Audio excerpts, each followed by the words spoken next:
Sweet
antu Doko Rogo Vinatatu Mati Bhavandundaraya Dukiti Kayuko Bhava Abhi Vadana Dileta Nesa Moda Basayi No Sadaro Dhamma Vadantu Ayu Vono Dukha Bala Abhidiya Vivesantu Beya Khatindu Kinyinja Vase Gaudati Tava Doko Vinatatu Soye Khatin Kinyin Vase Dati Tava Rogo Vinatatu Yoga Khatin Kinyin Vase Dati Mati Bhavandundaraya Dindu Beya Andare Vadakubya Mashija Vase Gaudati Dukhi Diga Yuga Bhavandhu Gosena Pachanyam Dada Dashija Vase Gaudati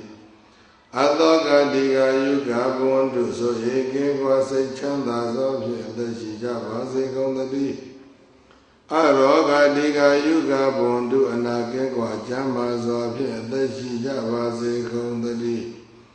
Abhi Varana Dileta Vyadaya Tanga Yarana Thuman Niva Sayago Shekodole Eje Shija Begonda Oda Basayi No Jigong Jigong No Bogorogo Ayode Pyuda Dole Eje Shija Gonda Tendura Gambono Ma Ayuza Dedan Shija Lagam Wanosa Yose Gongye Lagam Dukhansa Kose Neba Chanda Jenagam Balanzago Anya Anya Bizom Jenagam Aro Jansa Anagingwa Jama Jenagam Idi Ido Bizara Majudaya Ingaba Dodi Nesam Yemabia Dade Balo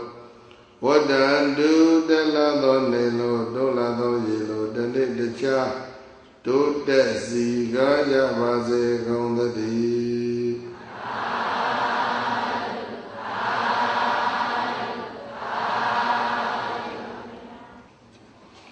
Medani Dagara Loke Dhamma Badu Dukhankara Medani Dalarandi Dukhandu Buddhi Dhamasa Loke Dadawa Lili Komi Bola Lokada Gavadunai Medani Dagara Meda Ilu Kweju Ba Wenwe La Minibi Tama Tadawa Dadwe Imya Zero Adaye Shunga Komunzwa Dukhangara Dule Wanda Nale Shwebyu Nalam Sewan Lam Laya Kuchanda Lopyuleye Badu Yale Genwe Bile Maka Iya Boshumya Adaye Tomba Baze Dadi Metta Tidalaram Dihi Metta Pueleya Eda Sandi Yawadu Pye Metta Tidalaram Dihi Metta Pueleya Eda Sandi Yawadu Di Bodhida Bombong Londo Muhammad Tikwe Agonga Bazagaba Kibwe Bibi Naidi Nemya Swatata Wadu Di Dukhandu Kose Ega Miya Kwa Yui Wanda Dagwa Chanda Javase Gaudadi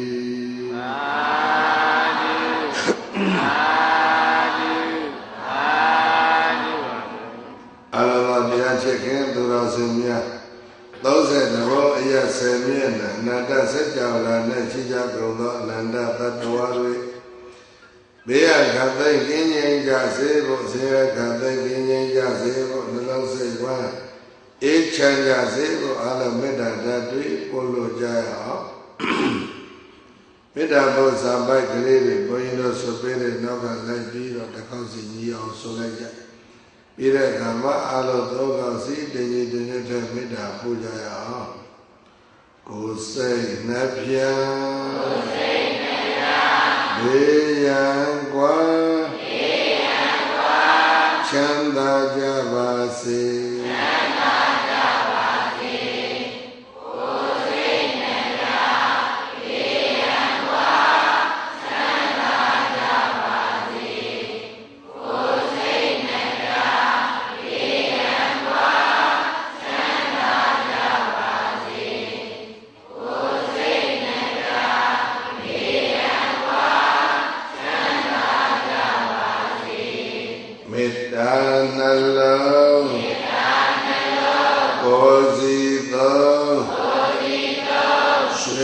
ပြုံးကြပါစေ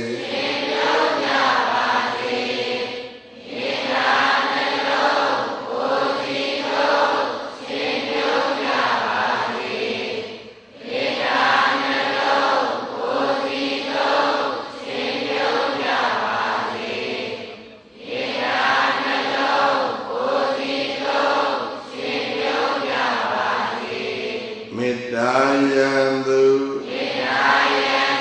ဒေါသမူအပုကံပါစေ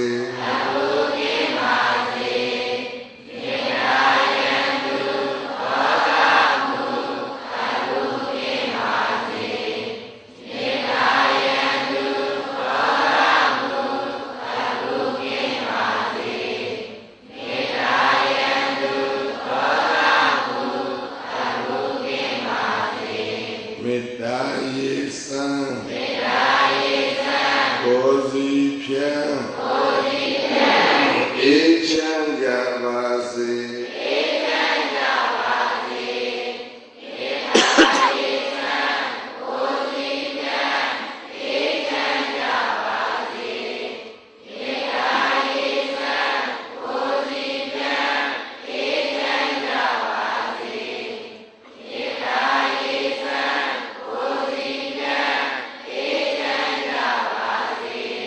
ခန္တီဣယံဒေါသမံတွန်းလှန်နိုင်ပါစေ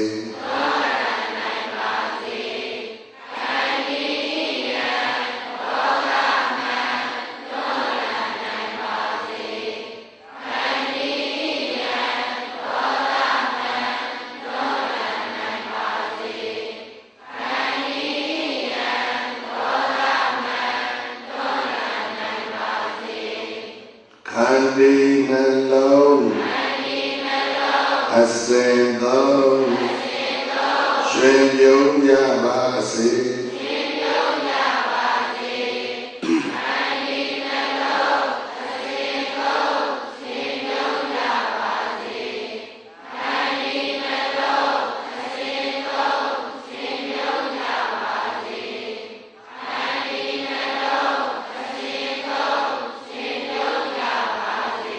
ဒုမေတာစွမ်း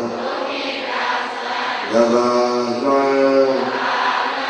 ငြိမ်းချမ်းကြပါစေ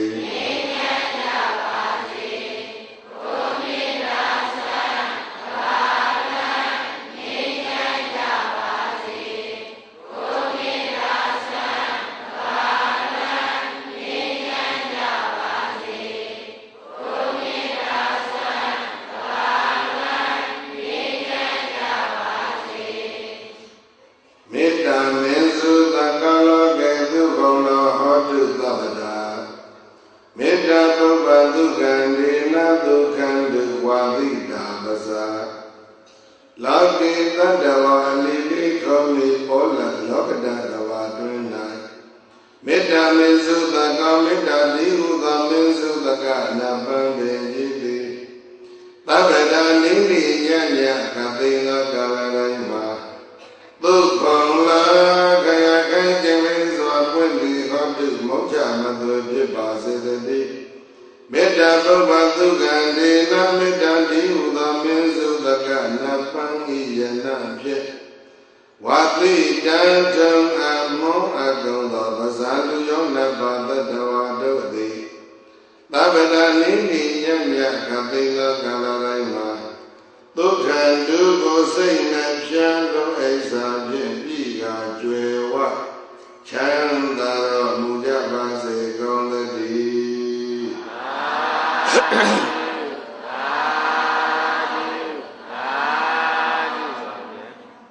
1392ခုနှစ်ရာဇဝတ်ပြည်တော်25ရက်ရာဇကာလခန္ဓာယီမိနစ်40ချိန်ကစတင်ရတော်မြို့ဗဟန်ဣရာချီလမ်းနဲ့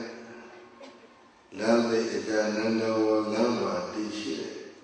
။မဝုဒ္ဒရာကျော်တိုက်သိကျောင်းတဲ့ဒီ52နှစ်ပြီအထေမပူဇော်ပွဲနဲ့ ဒီပိဋကတရာရောဆရာတော်ဗဒ္ဒန္တအရှင်သီရိန္ဒဘိဝန္တရဲ့သင်္ကန်းတဲ့နှစ်50ပြည့်အထိမ်းမှပူဇော်ပွဲကိုအကြောင်းပြုလို့ဓမ္မဒါနကောင်းမှုဖြစ်ကြစေဖို့စီရင်ခြင်းပါလေဓမ္မသဘင်ကိုယခုအခါမေတ္တာအာသီသမေတ္တာပဒနာနဲ့စတဲ့ဖွင့်လိုက်ပါပြီဓမ္မသဘင်ပွဲသို့အားကဲရောက်ရှိလာကြကုန်သောတရားချစ်ခင်သူတော်စင်ပေါင်းတို့နှင့်တကွ30ဘုံအရာဆင်မြဲအနန္တစัจ java လာမှာရှိကြကုန်သောအနန္တသတ္တဝါတွေဘေးအကသိကင်းငြိမ်းကြပါစေအစဉ်အကသိကင်းငြိမ်းကြပါစေနှလုံးစိတ်ဝမ်းအေးချမ်းကြပါစေလို့မေတ္တာဓာတ်တွေဖြောင်းဝေပြီးတော့ဓမ္မသဘင်ကိုစတဲ့ဖွင့်လိုက်ပါပြီဆရာရဲ့သာသနာရောက်ရှိတဲ့နှစ်ပေါင်း50နဲ့ရောင်တဲ့ကြီးစတင်တည်ထောင်တဲ့ကစဒီကနေ့ဒီ52နှစ်ပြည့်သာသနာတော်ပူဇော်ပွဲအားခဲချီတက်ကြတဲ့တရားရှိခိုးတော်စင်များရသဗျာကိုရောမြတ်နိဗ္ဗာန်ရွှေဘုံမခိုးလုံးမီဘုရားရဲ့ရှေ့နာ3လလောက်စောပြီးတော့ရှင်သာရိပုတ္တမထေရနဲ့အရှင်မောဂလဒမထေရနှစ်ပါးတို့လက်ဝဲလက်ရဧကဘောဂကြီးနှစ်ပါးတို့နိဗ္ဗာန်ရွှေပြည်ဝဲဆန္ဒမူကြသည့်အခါမြတ်စွာဘုရားကိုယ်တော်မြတ်ရဲ့သာသနာတော်ကြီးတစ်ခုလုံးတို့ဧကဘောဂကြီးနှစ်ပါးရဲ့တာဝန်နှစ်ရစလုံးကိုပေါ့အကုန်လုံးပခုံးထက်တင်ပြီးတော့ဥက္ကုတ်ထက်တင်ပြီးတော့တာဝန်ထမ်းမယ်လို့ပခုံးပြောင်းတာဝန်ယူခဲ့တဲ့အရှင်မကတ္တဗကိုရောကြီးမြတ်စွာဘုရားကိုရောမြတ်ကိုမေးလျက်တဲ့သာသနာတော်နဲ့ပတ်သက်တဲ့မေးခွန်းလေးများဒီကနေ့ဘုန်းကြီးတို့လည်းနည်းပါးပါပြောပြကာလုခပန္တေဟေတုကောပစ္စယောကာလုခပန္တေဟေတုကောပစ္စယောယေနပုပ္ပေ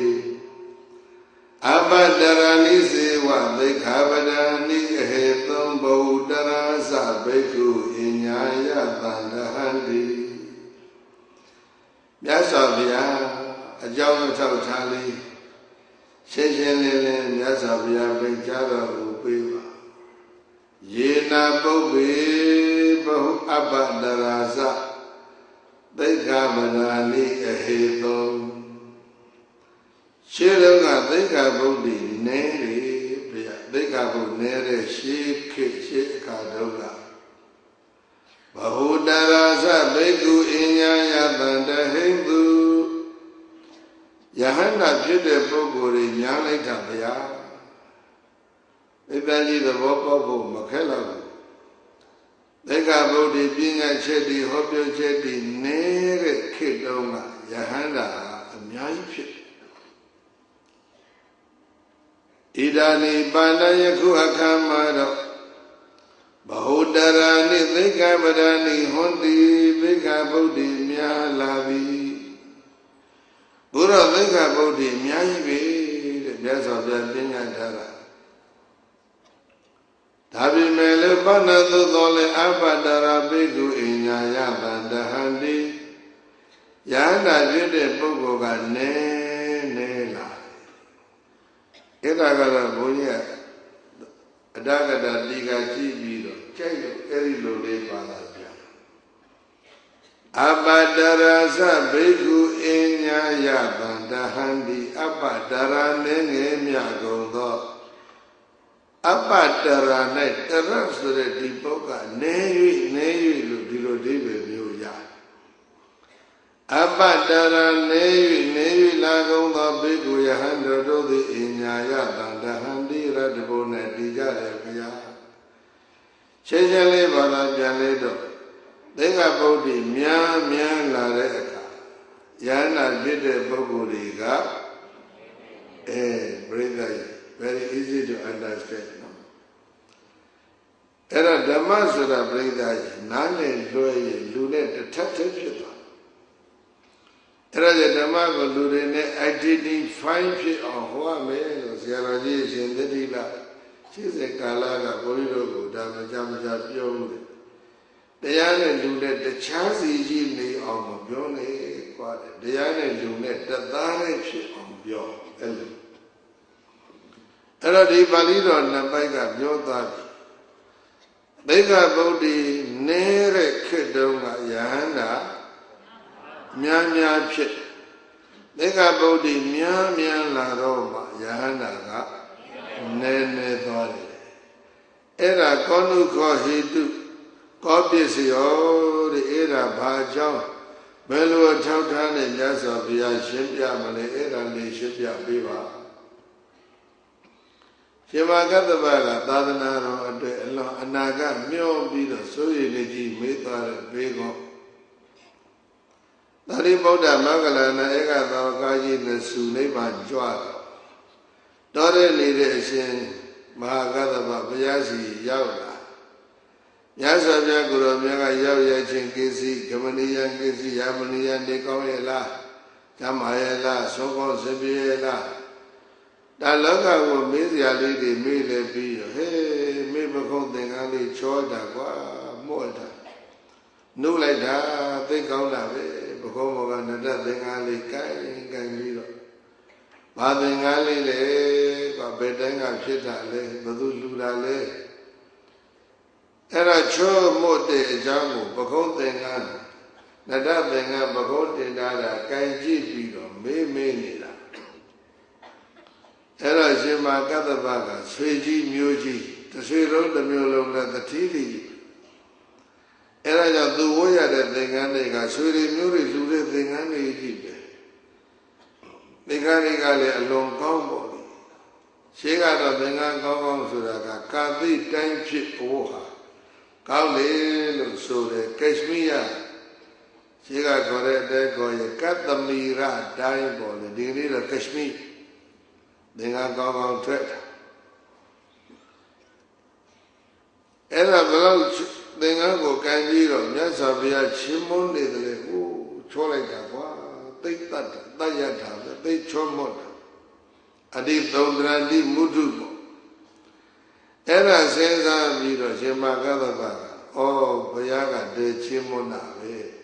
ဘုရားချင်းမွန်းတဲ့ပစ္စည်းဟာဘုရားနဲ့ပဲတော်မယ်တဲ့သူတို့များတွေးတာတို့မလို့ဟေးဘုရားချင်းမွန်းတဲ့ပစ္စည်းသုံးရတာဆိုတာမျိုးကိုမစင်စားမြတ်စွာဘုရားချင်းမွန်းတဲ့ဆိုရင်တော့ဒါဘုရားနဲ့ပဲတော်တော့တာပဲဆိုဘုရားလှူလိုက်ဒီစီဝရိတ်ဘုန်းကြီးဟာတိစီဝရိတ်ဘုန်းကြီးဟာဒီစီဝရိတ်ပဲရှိတော့အဲ့တော့မှမြတ်စွာဘုရားကသူ့ကိုယ်တော်တိုင်တောက်ပြီးချုပ်ပြီးဆိုးထားတဲ့နတ္တသင်္ကန်းကိုရှင်မကတ္တဗပခုံးတင်ပေးလိုက်ပုံနာဆိုတဲ့ဂျွန်မကွယ်လုံးလုံးကပိဋိနဲ့ပတ်ပြီးတော့သုတ်တံမှာရုပ်အလောင်းပြစ်ထားသုတ်တံရှိတဲ့လူတွေကအဲ့ဒီရုပ်အလောင်းမဖုတ်သေးမမြုပ်သေးတယ်ညဇာဘုရားကဘာတကုသင်္ကန်းကောက်မလို့ဆိုသုတ်တံလေးရောက်သွားအာရုပ်အလောင်းကပိုးပြီးပွားပြီးတော့ပိုးတွေတွဲအဲ့ဒီပုံနာရဲ့ရုပ်အလောင်းကတ်ထားတဲ့သင်္ကန်းအဝတ်တွေကိုဘုရားကဆွဲခွာတာတရှေးရှေးနဲ့ခွာသားတွေပါတကားဆွေးပြီးတော့ကပ်ပါလာပြီးတော့မှလောက်တွေကတဖွာဖွာအဲ့ဓာတွေကိုဝချမ်းများနဲ့ချေချလိုက်တော့တပြီလောက်ရအဲ့ဒီသင်္ကန်းကိုမြတ်စွာဘုရားအစီရဝတိမြင့်မှာလျှော်တာတဲ့မြေကြီးကိုတုံသွားတယ်မြတ်စွာဘုရားနဲ့ပတ်သက်လို့မြေတုံလှုပ်ခြင်းတွေအများကြီးရှိတယ်။ဘာရမူရနေ့ပွင့်နာမူရနေ့တရားဥဟောရနေ့နိဗ္ဗာန်ဆန်တဲ့နေ့ကုလိုပတကူကောက်တာအများကြီးပဲမြေငရင်တုံလှုပ်တာတယ်။သံဃံပြီးသံဃံပြီးသဗ္ဗဝေရီအရှိအောက်ရောအရှိနောက်ရောတောင်မြောက်ရောအထက်အောက်ရောနော်တောင်ပြရောဒီလိုအပြင်းထန်လှုပ်ဒါပေမဲ့မြေငလျင်လှုပ်ရှင်တိုင်းလှုပ်ဗုဒ္ဓရှင်တော်ကိုကြောင်းပြုလို့လှုပ်သောမြေငလျင်ကြောင့်လူတယောက်မှမသေးဘူးဆိုတာဒါလေးတော့မှတ်သားထားတယ်ဗုဒ္ဓရှင်တော်တို့မွေးလာတာဟာလောကကြီးကိုဒုက္ခပေးဖို့မွေးတဲ့ပုဂ္ဂိုလ်မျိုးမဟုတ်လောကမှာဒုက္ခပေးဖို့မွေးတဲ့ပုဂ္ဂိုလ်တွေကတည်များတယ် သိတ္တဂေါရမတို့လိုဟလာသာရိပုတ္တတို့လိုမောဂလန်တို့လို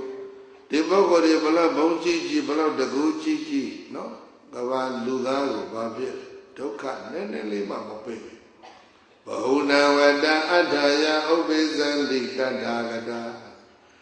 လောကအကျိုးသေးဖို့ကြီးလောကအကျိုးများဖို့ကြီးမွေးလာတဲ့ယောက်ျားကောင်းကြီးအဲ့ဒါကြောင့်အာလုံစုတောင်းလေးများနော်တိုးချက်ရင်ကောင်းမယ်ထင်တယ်ငါသည်ဘယ်ဘဝမှာမှဘသူကိုမှဒုက္ခမပေးပါရစေနဲ့ဘဝတိုင်းရောက်ရဖြစ်ရတိမ်မှာတတ်တော်ရဲ့ကျိုးစီးပွားကိုငါဆောင်ရွက်နိုင်ရပါလို့ဤငါသည်လူသားတွေရဲ့ကျိုးစီးပွားကိုဆောင်ရွက်နိုင်ရပါလို့ဤငါသည်လူသားတွေကိုဒုက္ခမပေးပါရစေနဲ့ဒီလိုဆုတောင်းလေးများလည်းပဲပရိသတ်ရဲ့တောင်းဖို့သိကောင်းနေပြီကာဏရှင်လေးကဒီလိုတောင်းသွားတာဒါကြောင့်ဝိလာကလေးကိုကငရေလှုပ်ရှင်တိုင်းလှုပ်ငရေလှုပ်လို့လူမသေးအဲ့ဒါကတော့ဘုန်းကြီးတို့ဟလာစိတ်တဲ့ဝင်စားထားတာလေးကိုပြိဿအားဖြတ်ချီတာပေါ့လေအဲ့ရပုံနာရဲ့ရောအလောက်ပတ်တာတဲ့ပိတ်အဲ့ဒါခွာပြီးတော့ပိုးလောက်ဒီကိုဒုံးနဲ့ချစ်ချအစီရတိမြင့်မှာရှောကိုယ်တိုင်ချုပ်ကိုယ်တိုင်ဇုတ်ကိုယ်တိုင်စိမနဲ့ဒီပန္တကူနတ္တသင်္ကန်းကြီးအရှင်မကတ္တဗပခုံးမှာတင်လိုက်တာအဲ့ဒါအရှင်မကတ္တဗရဲ့ခံယူချက်ကသာသနာတော်တရားလုံးရဲ့တန်ဝဟာငါပခုံးပေါ်ရောက်ပြီဒီလိုခံယူတယ်ရသော်ဗျာသင်္ကန်းကောက်ထားပုံကိုကြည့်တာမန်ပုဂ္ဂိုလ်တွေဘယ်သူမှမကောက်နိုင်တဲ့သင်္ကန်းမျိုးကိုကောက်ထားတာပန်းတကူ၃မျိုးထဲမှာဒါဥက္ကဋ္ဌပန်းတကူခေါ်အပြည့်စုံအဲ့ဒါကိုပခုံးတင်လေးတာသာသနာပခုံးမြောင်းတာဝန်ဆိုတာအဲ့ဒီကစ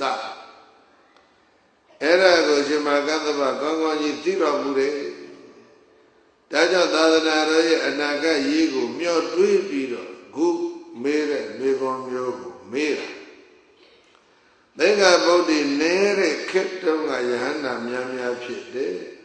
သင်္ဃဗုဒ္ဓများလာတဲ့အခါကျတော့ယဟန္တာဖြစ်တာကနည်းသွားပြီကောဏုကဗန္တိဟိတုကောပစ္စယောအဲ့ဒါဘာကြောင့်လဲဘယ်လိုထောက်ထားလဲပြောမလဲအဲ့ဒီလိုမဟာကတ္တဗရှင်မကတ္တဗမတေရိဘဂဝန္တံဘုံချပတ္တကေသဗ္ဗညုဘုရားရှင်ကိုရောမြတ်ကိုဧမံပညာဤမေကောကိုအဘောဇိတိလိုရင်းနဲ့မေးလျောက်ရှာလေတော့တည်းဒ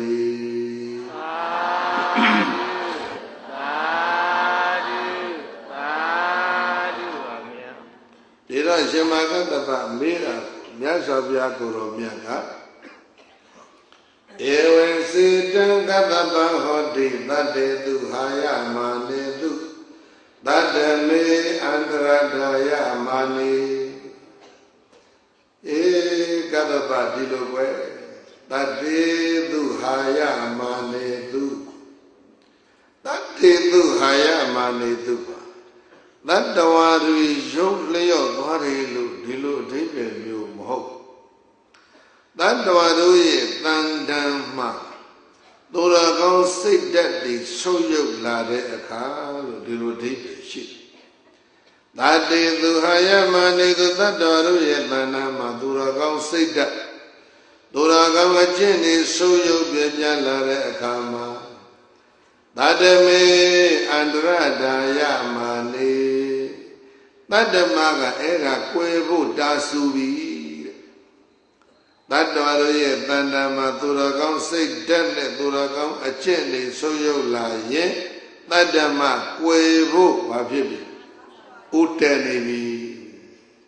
ဒီကနေ့လက်ရှိအချိန်တွေကိုဘုန်းကြီးတို့ပရိသတ်ကြီးကောင်းကောင်းကြီးသိပြီဒီအနေထားကိုဒီကနေ့ရောက်နေတာတတေသူဟာယမနေသူတတ္တဝါရဲ့တန်တမ်းမှာသူတော်ကောင်းစိတ်ဓာတ်ဘာစိတ်ဓာတ်လဲသူတော်ကောင်းစိတ်ဓာတ်ပါဗျာ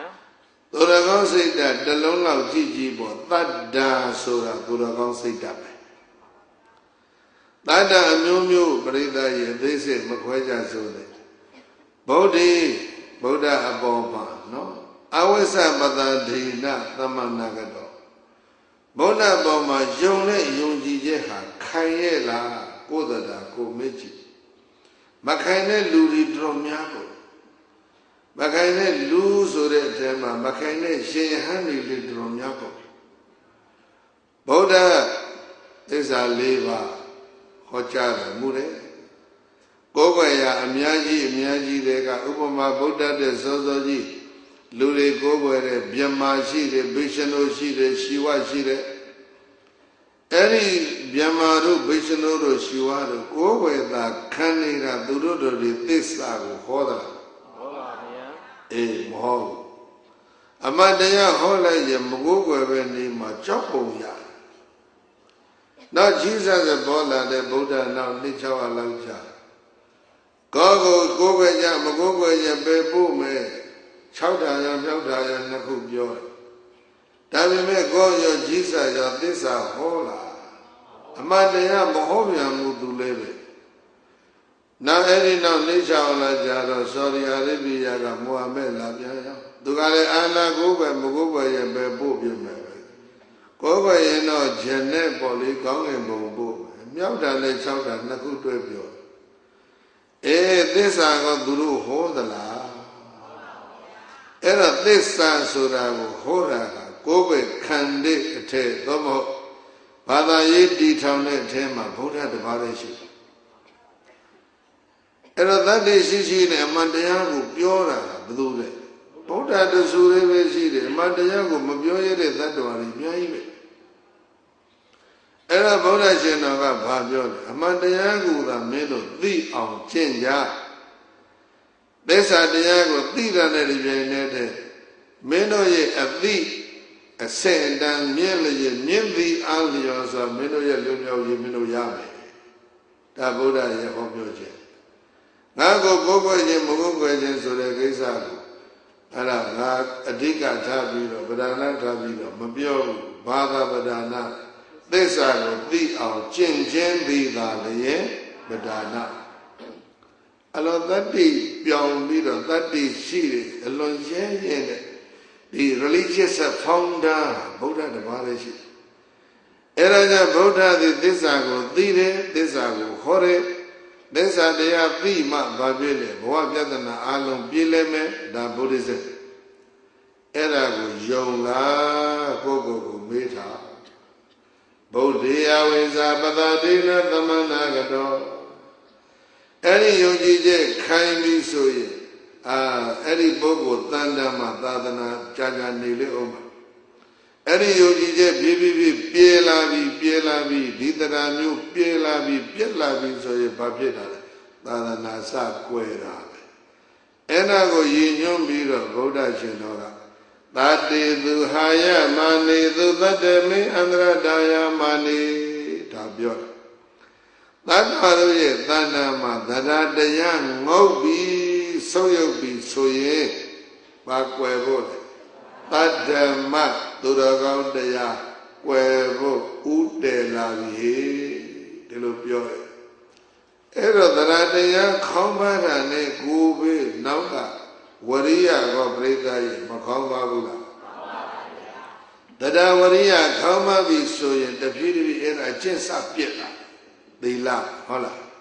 Satin Biazila. The last Satin Biazila, the last Satin Biazio Nemaga Naljaro. Dada Wariya Mashiga, the Madile, Malaro. Era the Madi Malabuso, your Breda, Pina Sudale, Malaja. Eraja Duragandaya Soyo Sura, Begasa, Boda Aboma, Dhamma Aboma, Tanga Aboma, Pivisozu, Yola Hola, Dadadaya, Kaumaragasa, Piro, Babeta, Tadana Quera, Erago Nyasa Viaga, that day, Duaya Mani, Dudadani, Andradaya Mani. That Daroye, Tanama Duragaundaya, Soyo, Piano, Tadana, Quegani, Lami Soye. Bari Piladre Sura, Bahudara, သိက္ခာပရဏိဟွန်တိသိက္ခာပုဒ်တိများလာမယ်ဩသတ္တဝရရဲ့တဏ္ဍာမှာသူတော်ကောင်းစိတ်ဓာတ်သူတော်ကောင်းအကျင့်တရားဝရိယခေါင်းပါလာတာနဲ့အမျှဘာဖြစ်သိက္ခာပုဒ်တွေများလာတာပေါ့သိက္ခာပုဒ်များလာပြီဆိုကြတဲ့ကိုကလွန်ကျူးเสียရည်များမလာဘူးလားသိက္ခာပုဒ်10ခုရှိတယ်ဆိုလို့ရှိရင်10ခုလုံးလွန်ကျူးကြည့်လိုက်ပြိဿရဲ့အပြစ်က10ခုပဲရသိက္ခာပုဒ်100ရှိတယ်100လုံးလွန်ကျူးတယ်အဲ့ဒီပုဂ္ဂိုလ်ပြည့်မှု100မရှိဘူးလားသိက္ခာပုဒ်နေတဲ့ခေတ်ကယဟန္တာများဆိုတာအဓိပ္ပာယ်ကဒါပဲလွန်ကျူးတာကပြိဿရဲ့မရှိတော့သိက္ခာပုဒ်ကဘာဖြစ်လဲနဲ့လွန်ကျူးတာတွေများလာတော့ပရိသတ်ရဲ့ဥပရိတွေထုတ်ပြန်ရတာများလာတယ်မဟုတ်လားအဲဒါကြောင့်ဥပရိစာအုပ်ကြီးတွေတောင်းလို့ပုံနေတဲ့ခေတ်ဟာလွန်ကျူးခြင်းစိတ်တွေရောလွန်ကျူးမှုတွေရောများနေလို့ဆိုတဲ့အဓိပ္ပာယ်ရှိတယ်လို့ဘုန်းကြီးကတော့ဒီလိုသဘောကျတယ်အဲ့ဒါကြောင့်သာသနာကွယ်တတ္တမကွယ်ဆိုတာဟာဘာလဲဆိုတော့တရားတရားခေါင်းပါတာကစဒိဋ္ဌတဒေါထွက်တော်မူတယ်။ဩရွှေနှန်းစည်းစိမ်စွန့်လို့ပြီးတော့ကာမရဲ့အရသာကိုမိန်ချက်စွာခံစားရတဲ့လောကကြီးမှာလူတကာမိန်ချက်စွာခံစားတဲ့ဒီကာမကိုရည်စွန့်လို့တော်မူတဲ့ဒီနိခမိဇာတရားနဲ့နိခမစိတ်ဓာတ်အန်ချီဝေကြီးပဲပေါ့တရားတရားသမားကတော့တရားတရားခေါင်းပါတဲ့ပုဂ္ဂိုလ်ကတော့ဘာပြောမလဲဆိုတော့သိတ္တတော်ထွက်မဟုတ်ပါဘူးကွာခလေးလေးတယောက်ရတာနဲ့ပဲအဲ့ဒါခလေးတာဝန်တွေရောမိမတာဝန်တွေရောတိုင်းပြည်တာဝန်တွေရောထဆဝါမှာကြောက်လို့နန်းတော်ကထွက်ပြေးတာရေးတဲ့စာတွေရှိဘူးလေပြိဿအဲ့တော့တတ္တမကိုဘာလို့ပြစ်ကြတာလဲအတ္တမလုံးပြစ်ကြတာမဟုတ်လားတတ္တမကိုအတ္တမလုံးပြစ်ကြတာအဓိပ္ပာယ်ကဘယ်လိုဖြစ်တယ်လဲဆိုတော့ပုပ္ပယ်ကြီးပြောမယ်ဆိုလို့ရှိရင်တတ္တမကိုဒါသစ္စာဖောက်လာသာသနာကွယ်ဖို့ဥဒေဆိုတာအဲ့ဒါသစ္စာဖောက်တတ္တမကိုဘာဖြစ်တာအတ္တမလုံးပြောတာကဒါသစ္စာပေါ့တာဘုရားရဲ့နိက္ခမစိတ်ဓာတ်ကိုသိအောင်ဒီလိုလုပ်ကြတယ်တတ္တဝါတွေနော်ကဘာမှာတဏိတခြားများလာအဘိဓမ္မာနဲ့ပတ်သက်လို့ညဉ့်ညခုံညအများကြီးပဲအဘိဓမ္မာသမိုင်းအဘိဓမ္မာဆိုတာဘုရားဟောခဲ့တာမဟုတ်ဘူးနောက်မှရေးထည့်တာဒါမျိုးတွေလည်းအများကြီးပဲ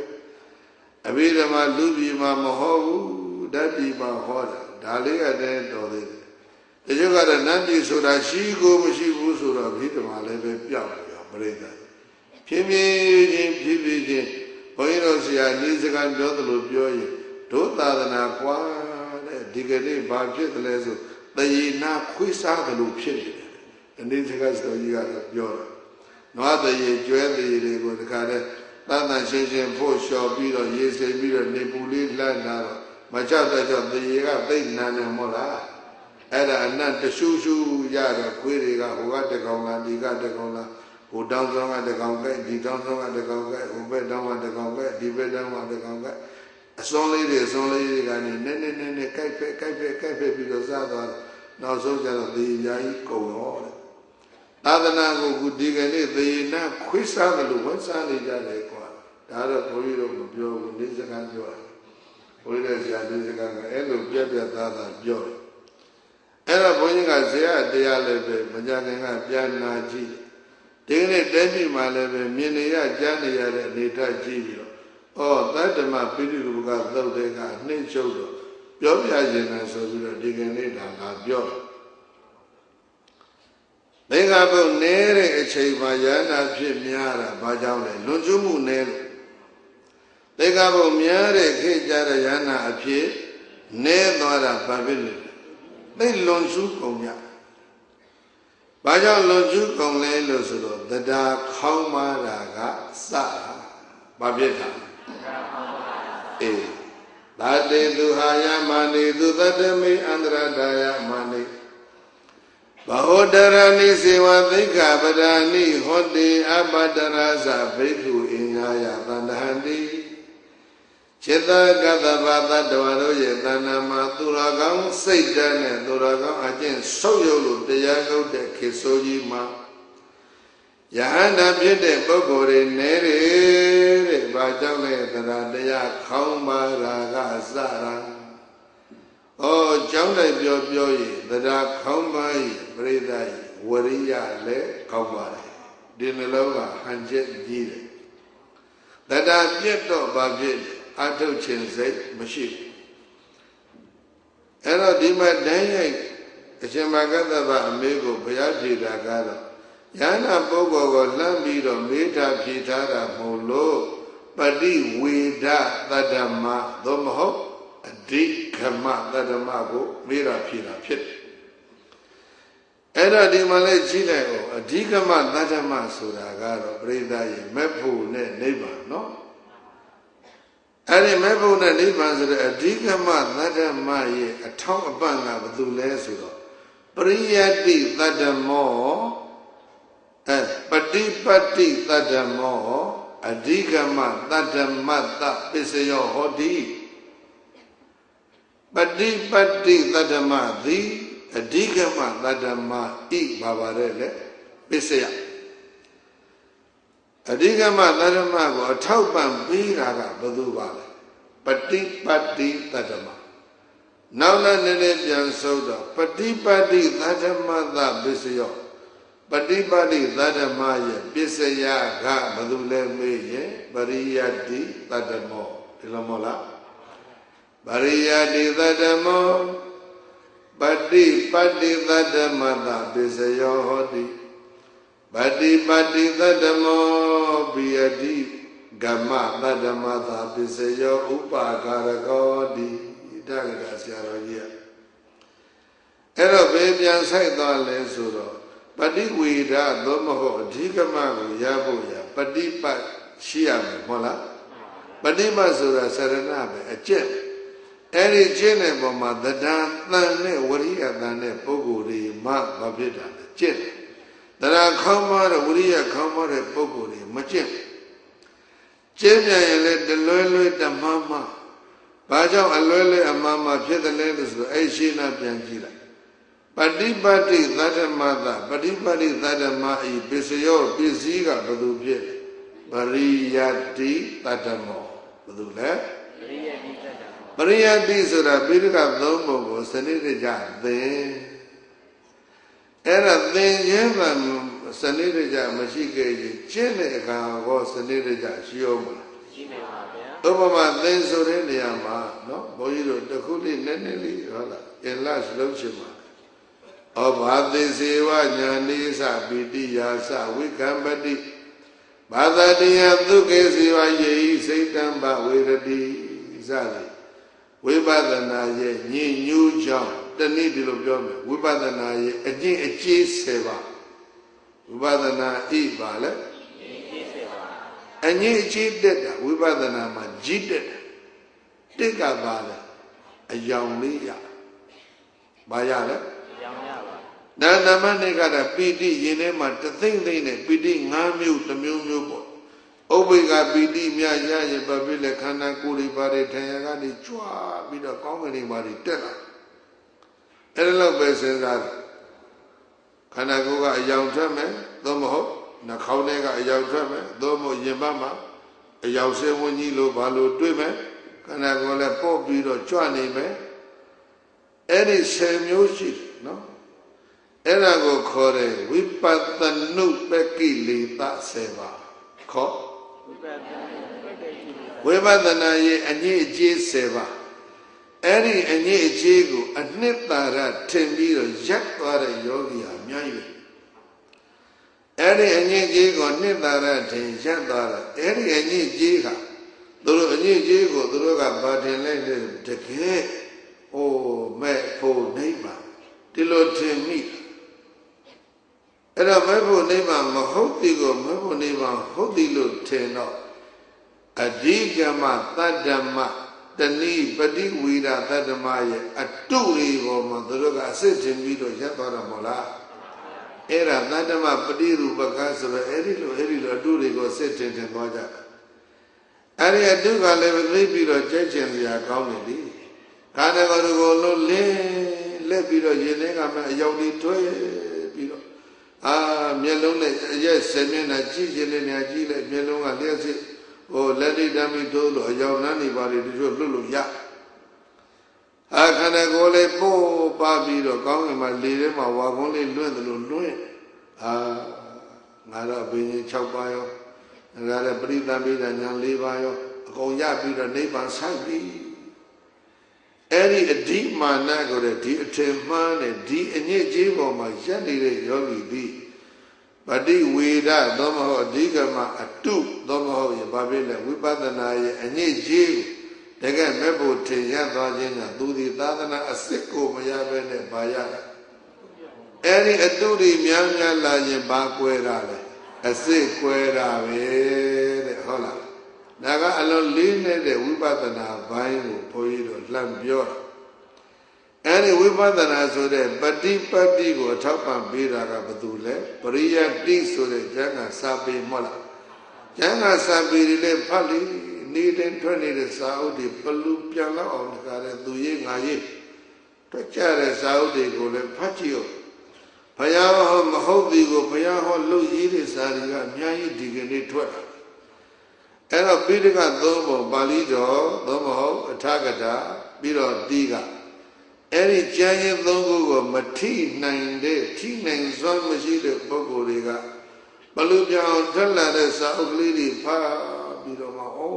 ဒါဘုရားဟောပဲလို့ထင်သွားရင်အဲ့ဒီပုဂ္ဂိုလ်တွေကပရိယတိအတုကိုဘာထင်တာအစစ်ထင်လိုက်တာအဲ့ဒီပုဂ္ဂိုလ်သဏ္ဍာန်မှာဘာကွဲတာလဲသာသနာကွဲတာပဲနော်ညာဗုဒ္ဓနိဗ္ဗာန်ရှိဖို့ခိုးလုံပြီးတဲ့နောက်နှစ်ပေါင်း900လောက်မှာ BC 400နဲ့500ကြားလို့ခုနှစ်သက္ကရာကိုနည်းနည်းအငင်းပွားတာလေးတော့ရှိတယ်။အိန္ဒိယပြည်ရဲ့တောင်ပိုင်းအလယ်ပိုင်းကတောင်နေရဲ့အကြားအဲ့ဒီမှာအိုင်ကြီးတွေအင်းကြီးတွေရှိအဲ့ဒီအိုင်နဲ့အင်းထဲမှာငကားတွေနေတယ်အဲ့ဒီအညာကမွေးလာတဲ့လူတယောက်ကဘုန်းကြီးဖြစ်အဲ့ဒီဘုန်းကြီးကငကားပြည်ကလာတယ်သူကဒါမျိုးတွေဆိုပြီးတော့သူ့ကိုယ်သူနာဂဇုနာဒီလိုနာမည်ယူထားအဲ့ဒီပုဂ္ဂိုလ်ဒီကနေ့ပြည်တော်စုမြန်မာနိုင်ငံတော်မှာလည်းဓာမျိုးတွေနှစ်ပါးရှိတယ်နော်နဂါပြည်ကလာတယ်ပြောလို့ပြောနတ်ပြည်ကလာတယ်ပြောလို့ပြောဒီလိုဝိဇိကလာတယ်တော့ဘယ်သူမှမပြောသေးဘူးနော်မလာတာမပြောရင်တော့သွားတာတော့ပြောရလိမ့်မယ်တဲ့နဂါပြည်ကလာတယ်တဲ့နာဂဇုနာပိဋကသုံးဖို့ကိုသူတကားပြည်ကယူလာတယ်သူကလှုပ်တယ်သူရေးတာတကားပြည်ကယူလာတယ်ဆိုပြီးတော့ပိဋကသူရေးတယ်အဲ့တကားပြည်ကပိဋကကဘယ်တော့မှပိဋကလဲဂေါရမဗုဒ္ဓဟောတဲ့ပိဋကမဟုတ်ဘူးတဲ့ဂေါရမတဲ့ရှင်းကြသောဘုရားတွေရဲ့ပိဋကဟာတကားပြည်မှာသိမ့်တာသူအဲ့ဒါယူလာဟာသူကဂေါရမဘုရားတွေတောင်းပါသွားအဲ့လိုလူတွေနော်အိန္ဒိယဘာသာရေးသမိုင်းသူကရေးတယ်နော်ရေးပြီးတော့စာအုပ်ထုတ်တယ်အဲ့စာအုပ်ကိုခေါ်တယ်မတရားမိကဝါဒဘာဝါဒမတရားမိကမတရားဆိုတဲ့ဥစ္စာကဇဖြစ်တာပဲနော်မင်းစီမိကဝါဒမင်းစီမဝါဒဒီလိုသူကဆိုကျင်တာဒါပေမဲ့ဝါဟာရစလုံးသာမတူတာဒီပဲတော့တူတယ်မတရားမိကဝါဒမစ္စည်းမဂိုင်းအလယ်လဂိုင်းဘောသူကဒီလိုပြောတယ်အဲ့တော့ရှောက်ရေးတော့သူစာအုပ်ထဲမှာပရိသတ်သိလည်တာလေးပြောမယ်နော်အတ္တဆိုတာလည်းပဲမလိုက်နဲ့အဲ့ဒါလည်းဖယ်ထားဒါရဗုဒ္ဓဘာသာနဲ့တူသလိုပဲနောက်တစ်ခုဘာပြောပြန်လဲအနတ္တလည်းမလိုက်နဲ့အဲ့ဒါလည်းဖယ်ထားသွားရောအဲ့ဒီကြအတ္တသည်အစွန်းတစ်ဖက်အနတ္တယူရင်လည်းအစွန်းတစ်ဖက်အဲ့ဒီအစွန်းတစ်ဖက်လွတ်အောင်ဆောင်အလေကသွားကဲသွားကြည့်ကြဆရာလေးတွေဘယ်လိုသွားဘုန်းကြီးတွေကတော့အနတ္တလက္ခဏာသုံးကြီးကိုစံထားပြီးတော့နော် ယုံနာနှစ်ပါးအထဲမှာအတ္တမရှိကြောင်းစိုက်စူးစူးဘုန်းကြီးတို့ကလည်းရှုကြမဟုတ်ဘူးသူကအနတ္တလည်းမရှိနဲ့အတ္တလည်းမရှိနဲ့နှစ်ခုကြားတွေကသွားဓမ္မဆွမ်းလို့တယ်ဒါမစ္စည်းမအနိစ္စလည်းမရှိနဲ့နိစ္စလည်းမရှိနဲ့နှစ်ခုကြားအလေကသွားဒါမစ္စည်းမပฏิပဒါဒုက္ခလည်းမရှိနဲ့ဒုက္ခလည်းမရှိနဲ့အလေကသွားဒါမစ္စည်းမပฏิပဒါအဲ့ဒီလိုဒီရှော့ပြီးတော့ရေးသွားဘုန်းကြီးတို့မြတ်စွာဘုရားသိတ္တရဂေါရမဗုဒ္ဓဟောတဲ့ပိဋကသုံးပုံနဲ့သူပိဋကနဲ့တခြားစီဖြစ်တယ်နောက်ဆုံးကြတော့ဘယ်လိုဆိုလဲဆိုတော့နိဗ္ဗာန်နဲ့သံတရာတခြားစီမဟုတ်ဘူးတဲ့အတူတူပဲတဲ့သံတရာထဲမှာနိဗ္ဗာန်ရှိပါတယ်နိဗ္ဗာန်ထဲမှာလည်းသံတရာရှိပါတယ်ဒီလိုသွားတယ်အဲ့ဒါကိုကြိုက်ပြီးတော့ပြိဿကြီးလိုက်ကြတဲ့ပုဂ္ဂိုလ်တွေကဒီကနေ့ထိလိုက်တော့ကြိုက်တော့ရှိသေးတယ်အဲ့ဒါကြောင့်ပြိဿကြီးအတ္တဓမ္မကိုဘာလုပ်တာလဲသတ္တမလုပ်လာအဲ့ဒါကြောင့်ဓမ္မပေါ်မှာလည်းပဲသစ္စာပေါက်လာတယ်ဗုဒ္ဓပေါ်မှာလည်းပဲဒီလိုပဲသိအောင်ဗုဒ္ဓရှင်တော်ရဲ့ကြီးကျယ်တဲ့ဘဝကိုသိအောင်ရေးချပြောကြတာအများကြီးဖြစ်လာနောက်သံဃာကိုနော်သံဃာဆိုတဲ့စလုံးဟာသံဃောတိသမုဟောဆိုတာနဲ့သွားတယ်သူတို့ကသံဃာဆိုတာပေါင်းမယ်ကွာပေါင်းတာပါရီပေါင်းတာသံဃာပဲယောက်ျားတွေစုပေါင်းနေတဲ့လူတွေ100 300စုပေါင်းကြည့်ဒါလည်းသံဃာပဲမိန်းမတွေစုပေါင်းနေရင်ဟောဟာဒါလည်းသံဃာပဲခွေးတွေဝက်တွေကြောင်တွေကျဲတွေစုပေါင်းနေရင်ဟောဒါလည်းသံဃာပဲအဲ့ဒါကြောင့်ဘုန်းကြီးပြင်းဖို့မလိုဘူးတဲ့သံဃာဆွမ်းကျွေးလွဲပါတယ်ဟောအဲ့ဒီဝါဒကလည်းပေါ်လာအဲ့ဒါကြောင့်မြတ်စွာဘုရားကိုရောမြတ်ကတတ္တိသူဟာယမာနေသူတတ္တရရဲ့တဏ္ဍာမှာဘာဆုပ်ယုတ်တရားတရားဆုပ်ယုတ်လာပြီဆိုလို့ရှိရင်တတ္တမေအန္တရဒါယမာနေဘာတွေကွယ်လဲပရိယတိတတ္တမရဲ့ပฏิပတ်တိတတ္တမရဲ့ပฏิဝိရတတ္တမရဲ့တတ္တမဘယ်နှမျိုးပါဗျာအတ္တမေအန္တရဒါယမာနေတတ္တမသရာကွယ်ဖို့နီးလာပြီဆိုရင်တဲ့ဘဟုတရဏိသိက္ခာပရဏိဟောနိသိက္ခာဗုဒ္ဓများ၍လာလိမ့်မယ်အပတရာဇဘိက္ခုအညာယဗန္တဟန္တိသရဏိဝရိယခေါင်းမတဲ့အတွက်ကြောင့်ယဟန္တာဖြစ်တဲ့ပုဂ္ဂိုလ်တွေတပြည့်ဘာဖြစ်သွားမလဲနေသွားလိမ့်မယ်အဲဒီလိုသတ္တနာလူတော်ဆရာဘုရားရှင်ကိုတော်မြတ်ကအသမဓမ္မကတ္တမသရှင်မကတ္တမမတိသူမြတ်ရဲ့ပညာမေကောကိုဗျာကရောတိဆောင်ဆိုင်မရှိဟုတ်တဲ့မှန်စွာဖြေချတော်မူခဲ့ပါပေသတည်းသာဓုသာဓုသာဓုပါဗျာပြီးတော့မှမြတ်စွာဘုရားဥပမာတစ်ခုပေးတယ်ခြေသာကတ္တဗယာဝနဇာတရူပပတိရူပကံလောကေဥပ္ပိသတိနတဝဇာတရူပံလောကေအန္တရဒါယိတတိလောကမှာရွှေအတုတွေမပေါ်သေးရင်ရွှေအစစ်ဟာတန်ဖိုးရှိနေအောင်ပါပဲရွှေအတုတွေပေါ်လာပြီဆိုလို့ရှိရင်လူတွေကဆင်းရဲမွဲတော့အစစ်ကိုတန်ဖိုးကြီးလို့မဝင်နိုင်တဲ့အခါမသုံးနိုင်တဲ့အခါဘာသုံးအတုပဲသုံးကြဒီမှာလေဘိုးကြီးရှိဇဝဲကြီးရွှေတုတွေချထားတာပဲနော်အစစ်ကတန်ဖိုးကြီးတယ်အကုန်ကြများသိဒီလိုတွေဖြစ်ကုန်အဲ့ဒါကြောင့်တန်ဖိုးကြီးမှတဲ့အစစ်ကိုမသုံးနိုင်တဲ့ခေတ်ကြရင်ဘာတွေကတန်ဖိုးရှိတဲ့နေရာမှာဝင်လာမလဲအတုတွေဝင်လာအဲ့ဒါရရွှေတုတွေကရွှေစစ်တွေရဲ့နေရာမှာအစားဝင်ယူပြီဆိုလို့ရှိရင်ရွှေစစ်ဘာဖြစ်ဖို့ကွယ်ဖို့ပဲတဲ့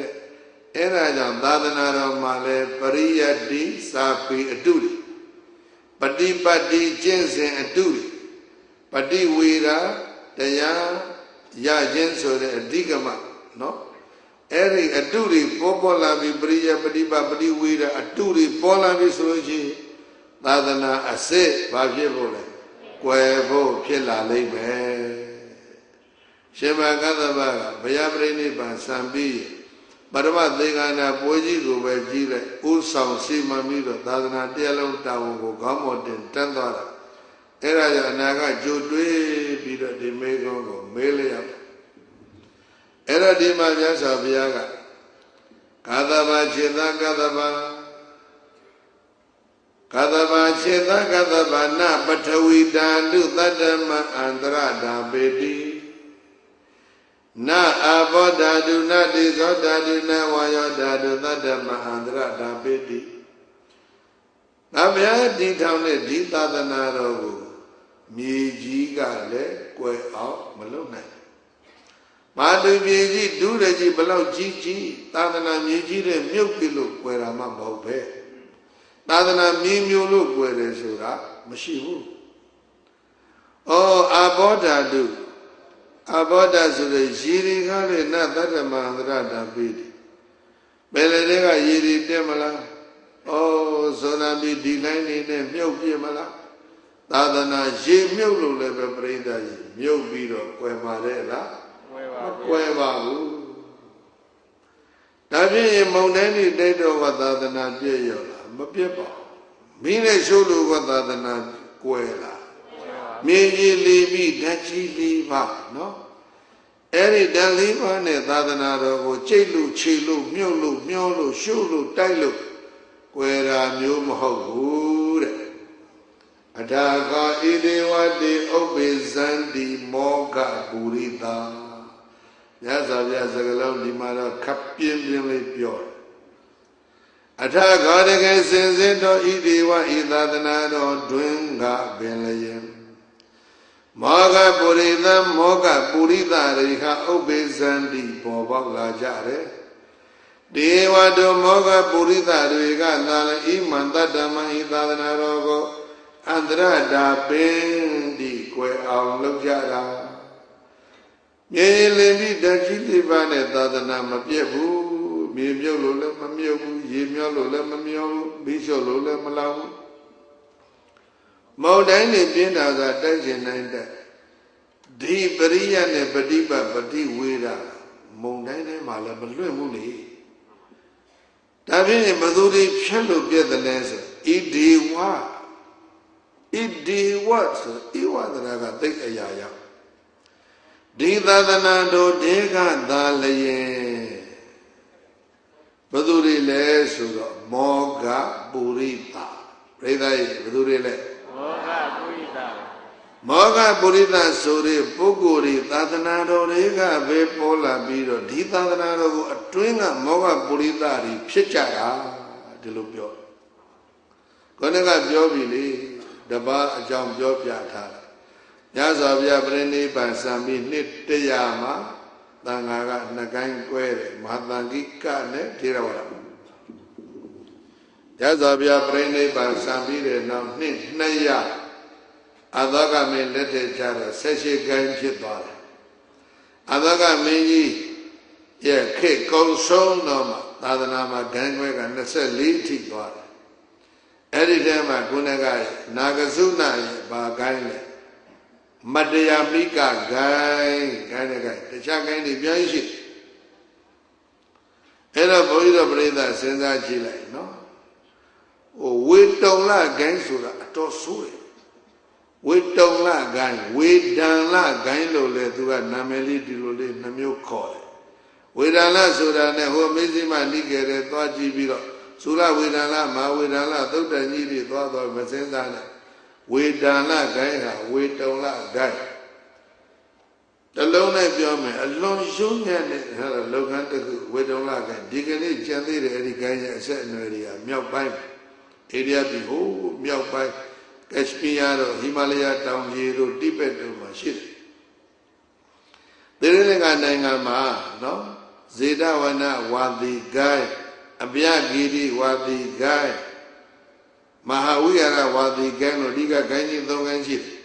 ထေရဝါဒစစ်စစ်ကမဟာဝိဟာရဝါဒီတဂိုင်းနဲ့ပဲဇေဒဝနနဲ့အပြဂီရီထဲမှာဝေဒုလဂိုင်းဝင်တယ်ဝေဒုလဂိုင်းကဗုဒ္ဓရှင်တော်ကိုအမြတ်ဆုံးပူဇော်မယ်ကဲထေရဝါဒကပြောဘာနဲ့ပူဇော်မလဲဓမ္မနဲ့ပူဇော်မယ်မဟုတ်လား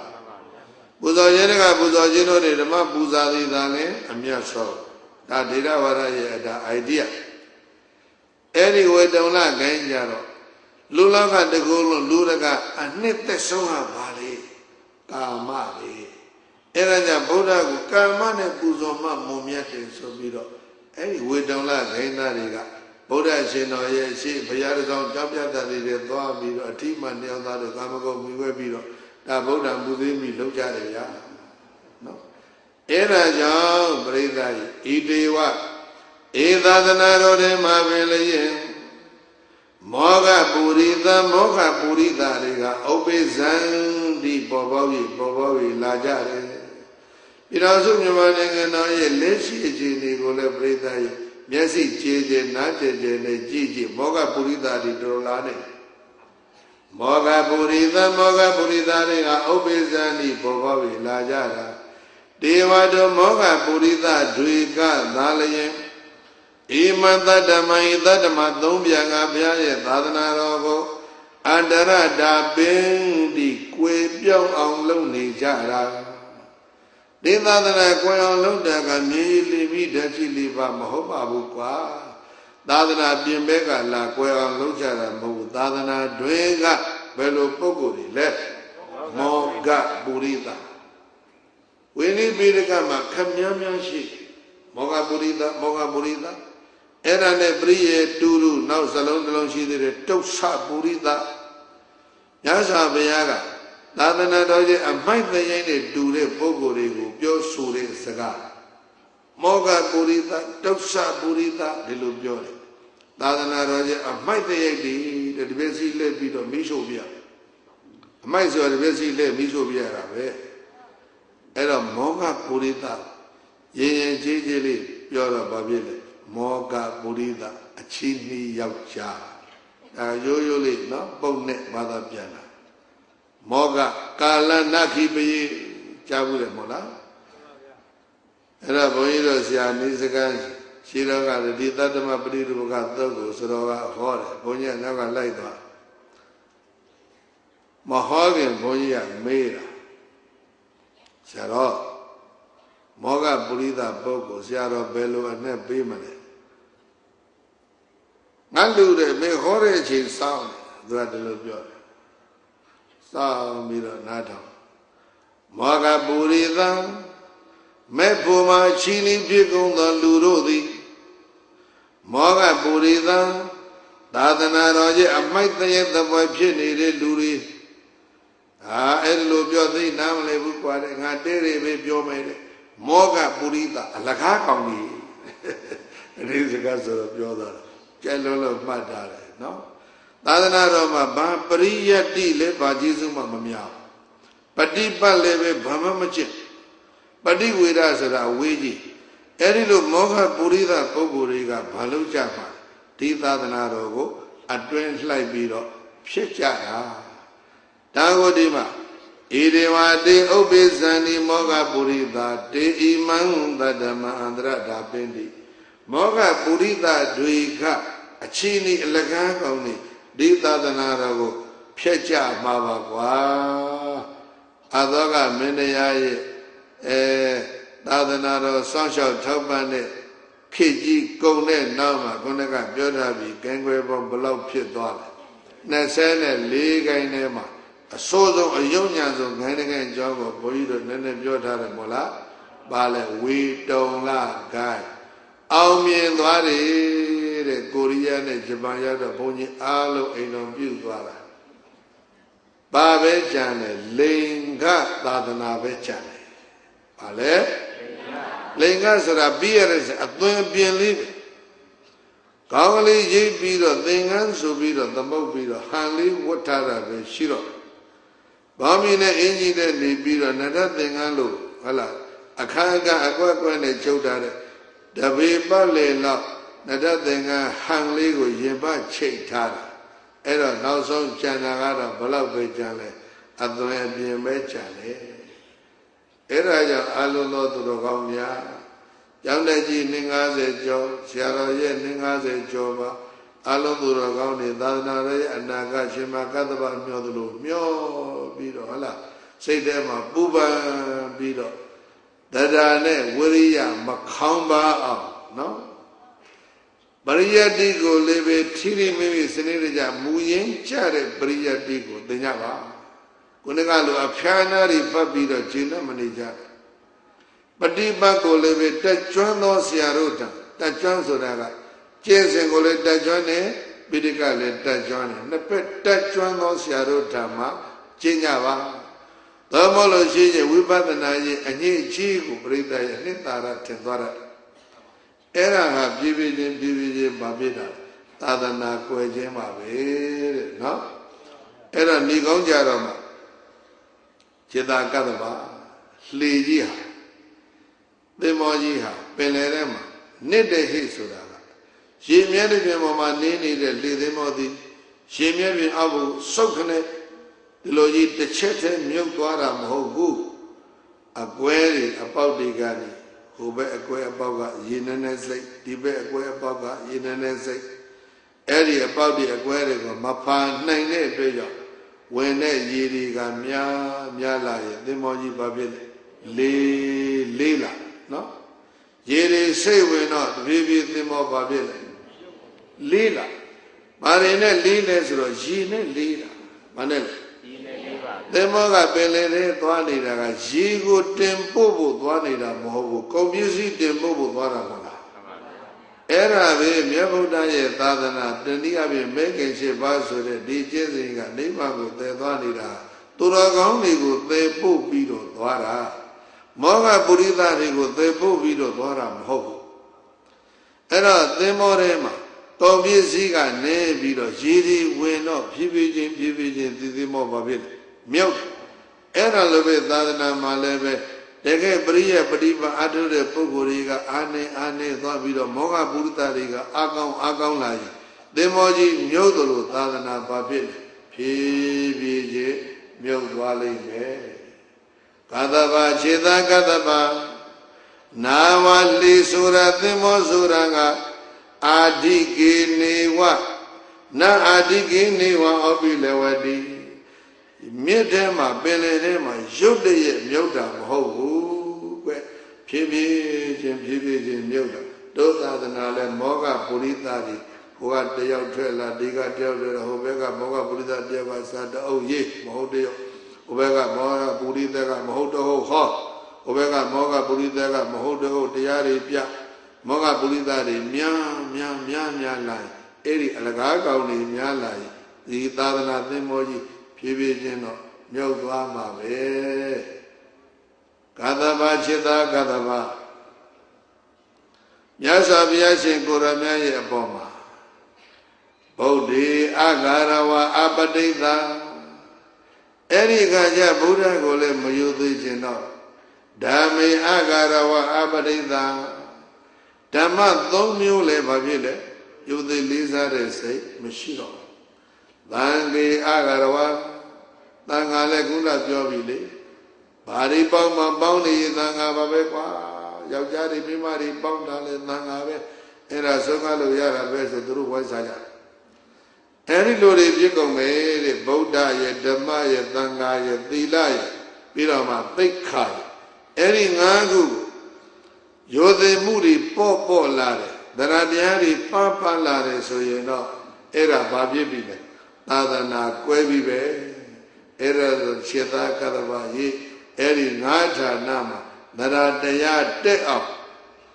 ရပြီးတဲ့တရားတရားကိုထိန်းနိုင်အောင်သာကြိုးစားရောပေါ့ဒါကတော့ဘုရားပြောတာမဟုတ်ဘုန်းကြီးထက်ပြောတယ်ဟုတ်လားဒီငါးဌာနမှာဘာဖြစ်လဲတရားတရားမရော့အောင်ရဲ့ရပြီးတဲ့တရားတရားမပြည့်ရအောင်ရဲ့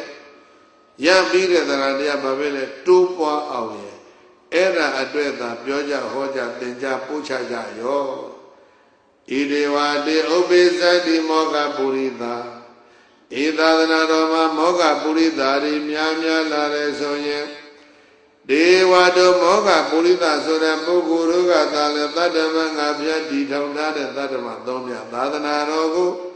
အတ္တရတာပိသံတိကွယ်ပြောင်းအောင်လုပ်ကြပေကုန်လိမ့်မယ်လို့တတ္ထာလူနတ်တို့ဆရာဘုရားရှင်သည် အာသမတော်မှာကတ္တမသာရှင်မှာကတ္တမမတေသူမြတ်ရဲ့ပညာမေခွန်ကိုဗျာကရောတိဆောင်ဆိုင်မရှိအောင်တိုင်းမှန်စွာဖြေကြတော်မူခဲ့ပါပေသတည်းသာဓုသာဓုသာဓုပါဗျာအလုံးစုံသောကောင်းများရှင်မှာကတ္တဝရဲ့အနာဂတ်သာသနာတွေ့တဲ့ပြောပြီးတော့မေတ္တာတဲ့မေခွန်းနဲ့ရသော်ဘုရားရဲ့အဖြေများပေါင်းစုတဲ့သတ္တမပိဋိရူပကသုတ်သာသနာအတုအယောင်တို့ကိုဟောကြားတဲ့သတ္တမပရိရူပကသုတ်အနှိမ့်ချုပ်ပြီးပါပြီဣတရားနာကြားကြတဲ့သူတို့ကောင်းများသာသနာတော်ရဲ့အနာဂတ်အရေးတွေးပြီးတော့အလုံးသဒ္ဒါတန်တန်ဝရိယတန်တန်ပညာတန်တန်နဲ့စောင့်ရှောက်နိုင်ကြပါစေဆိုတာတိုက်တွန်းပြီးတော့ဒီကုန်းချုပ်ပါပြီဗျာ။ကိုင်အလုံးမြဝေးပြီးတော့ခန္ဓာပြီးလိုက်အောင်အရှင်ဘုရားသဒ္ဒါသီလသာဂပညာလေးပြသောတရားအညီအမျှထားရှိကြပါကုန်သောဘုရားတပည့်တော်တို့သည်သတ္တမသုံးပြသာသနာတော်တည်ထွန်းပြန်ပွားရေးကိုရည်စိတ်တန်၍ဤနိဗ္ဗာန်မျှော်မှန်းလျက်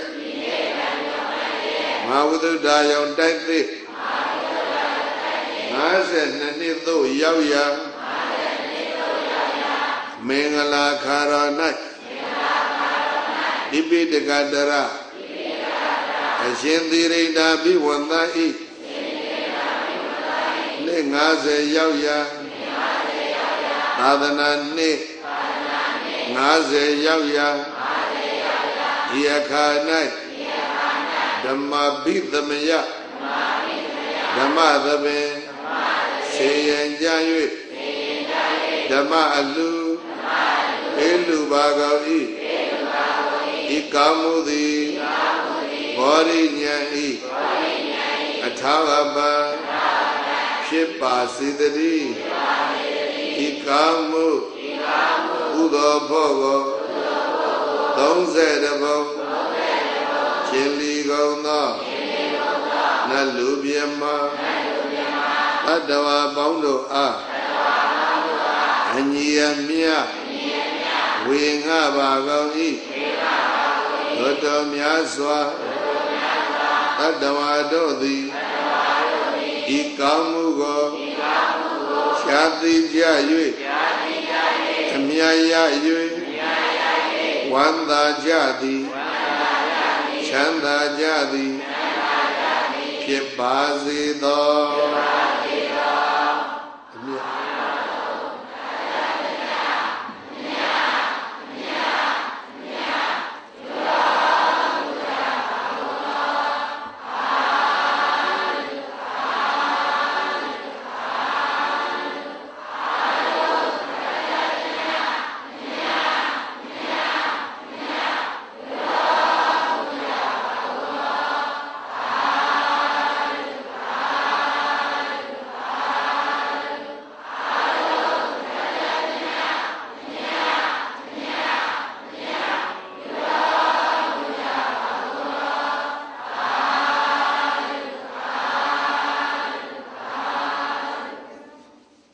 ဒီလိုဆရာတော်ဘုရားကြီးသာသနာ့လုပ်ငန်းများရဲ့ထောက်ပံ့ပြီးဘုရားရှင်ရဲ့ဓမ္မပတိသူတော်ရှင်ပေါင်းတို့မှဆက်ကပ်ယူရထားတဲ့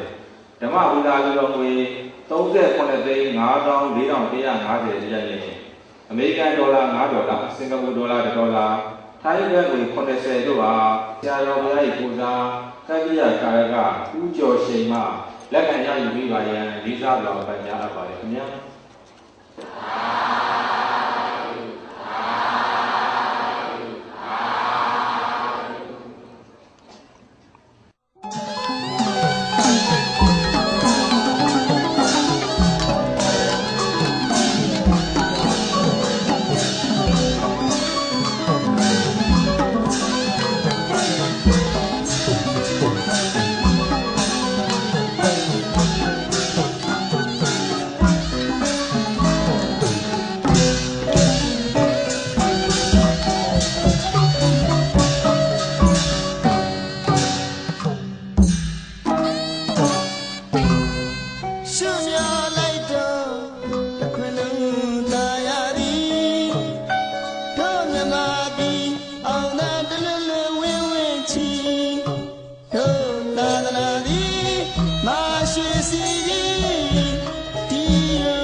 Sweet